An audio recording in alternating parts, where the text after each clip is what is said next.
I always tell people, back up before you make any changes to WordPress. But here's the thing. Most backup plugins are bloated, slow, and eat up your server resources. So I did what any developer would do. I built my own. And I used AI to help me do it in under 30 minutes. Let me show you exactly how I did it, and how you can build one for yourself. First step, I needed to know what's actually wrong with the existing backup plugins. So I asked Claude to research the pain points. You can see the conversation on your screen right now. Claude searched for real complaints and found some serious issues. UpdraftPlus devours server resources. WP Time Capsule took 12 hours to back up a 300 megabyte site. Most plugins store backups on the same server, which is risky, and many fail completely on large sites. Armed with this research, I knew exactly what to build, something lightweight, efficient, with incremental backups and smart compression. Next, I asked Claude to create the plugin code. Here's what's interesting. I didn't just accept the first version. I specified exactly what I needed based on those pain points we found. Claude generated 3 files for me: the main plugin file with all the backup logic, a CSS file for the admin interface, and JavaScript for the AJAX interactions. You can see the actual code files I'm showing you here. The plugin uses WordPress best practices, nonces for security, capability checks, optimized database queries, and it creates a protected backup directory with htaccess. This part took maybe 10 minutes because Claude handled all the boilerplate code. Installation is dead simple. I created a folder in my plugins directory called Lightweight Backup Manager, copied all 3 files into it, the main PHP file in the root, and the CSS and JS files in an assets folder.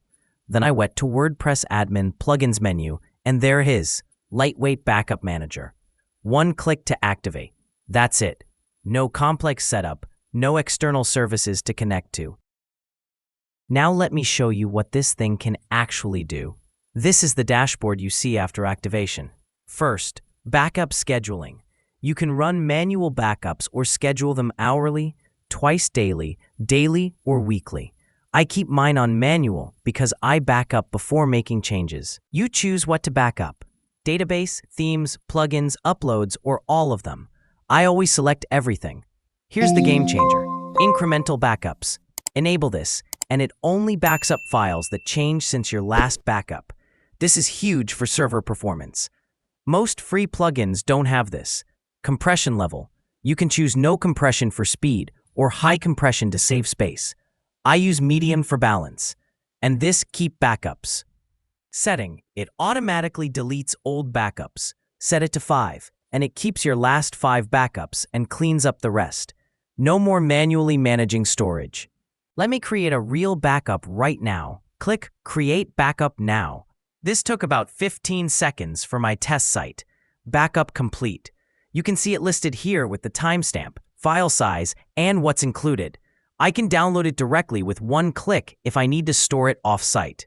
Now, let's test the restore function, the most important feature. I'll restore this backup. It extracts the files, restores the database. Done. That's 10 seconds to fully restore a WordPress site, and this actually works. I've tested it multiple times. Here's why building your own plugin matters. You can customize it for your exact needs. Need to back up to AWS S3? Add that function. Want email notifications? Add that. Need to exclude certain directories? Modify the code. As a homework, try to change this plugin to as you needs.